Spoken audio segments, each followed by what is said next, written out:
안녕하세요, 자토TV 진입니다. 반갑습니다. 제가 매장에 있으면 전화 문의가 자주 오는 편인데요, 이런 문의가 자주 옵니다. 바퀴의 소리를 바꿀 수 있나?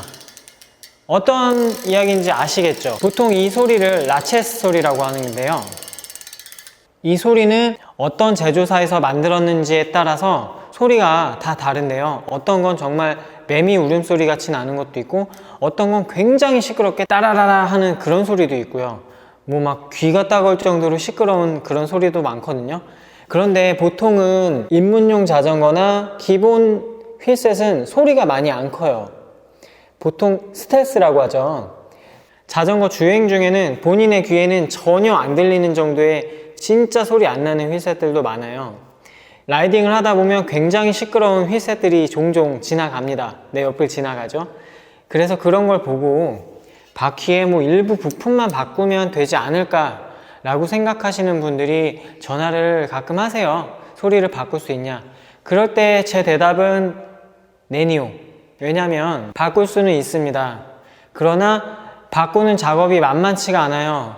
그래서 결론은 바퀴를 바꾸시는 게 낫습니다 라고 안내를 해드리는데, 오늘도 비슷한 전화가 한 통 왔었고, 뭐 종종 옵니다. 자주 오는 편이에요. 그래서 제가 허브의 구조를 한번, 소리가 왜 어떻게 나는 건지 한번 보여드리려고 합니다.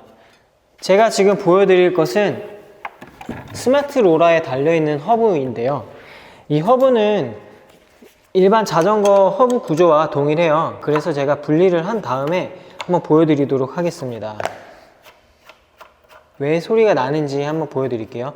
자전거는 이렇게 페달질을 하게 되면, 굴러가면 스프라켓을 계속 같이 굴러주죠. 이렇게 스프라켓을. 그럴 땐 소리가 나지 않습니다. 굴러가다가 우리가 공회전을 시킬 때, 페달질을 멈췄을 때 바퀴는 굴러가는데 스프라켓은 멈춰요. 그러면서 소리가 나게 됩니다. 지금은 속도가 늦기 때문에 굉장히 작게 들리죠. 공회전 이렇게.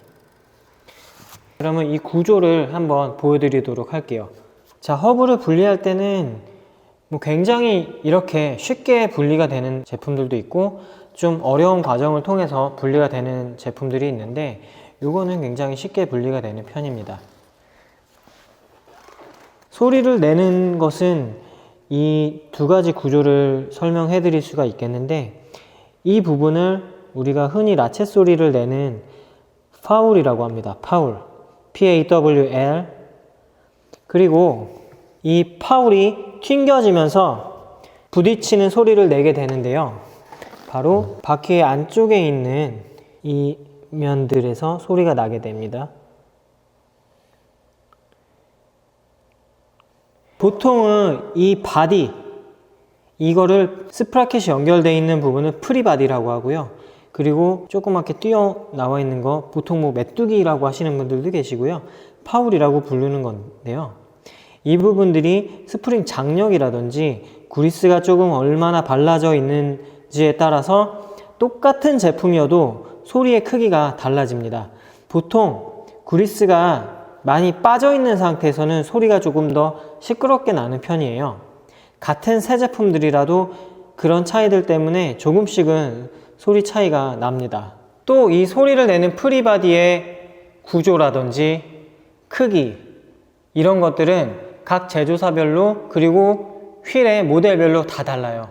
그렇기 때문에 소리를 바꾸고 싶다? 바꾸고 싶은 부분은 바로 이 검은색 부분이거든요, 프리바디. 만약에 바꿀 수 있다 라고 한다면 소리가 바뀔 수 있어요.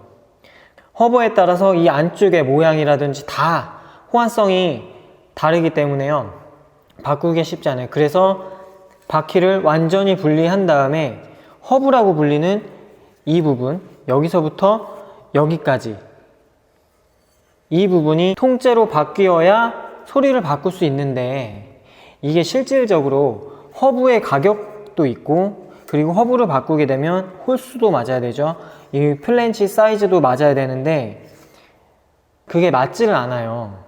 그렇기 때문에 다시 스포크 맞춰야지, 조립해야지, 그런 비용들이 차라리 가지고 있는 휠셋을 정리해버리고 소리가 나는 그냥 휠셋을 업그레이드 하는 게 낫다. 그게 중론이죠.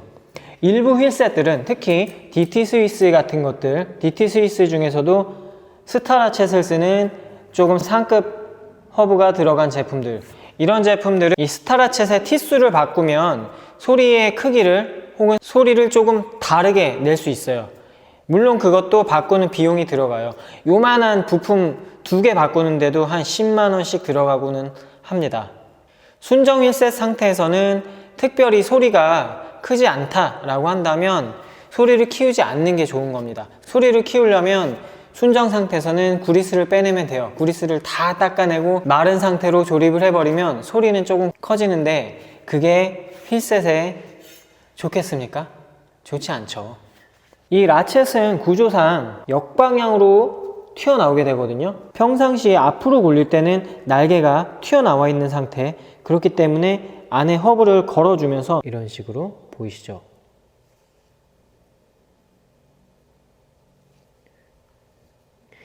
이렇게 들어간 게 공회전 할 때의 상태입니다. 페달질을 하지 않고 바퀴만 굴러갈 때, 그리고 페달질을 할 때는 이게 올라와서 안쪽에, 바퀴 안쪽에 이빨을 같이 걸어주면서 이렇게 굴러가죠.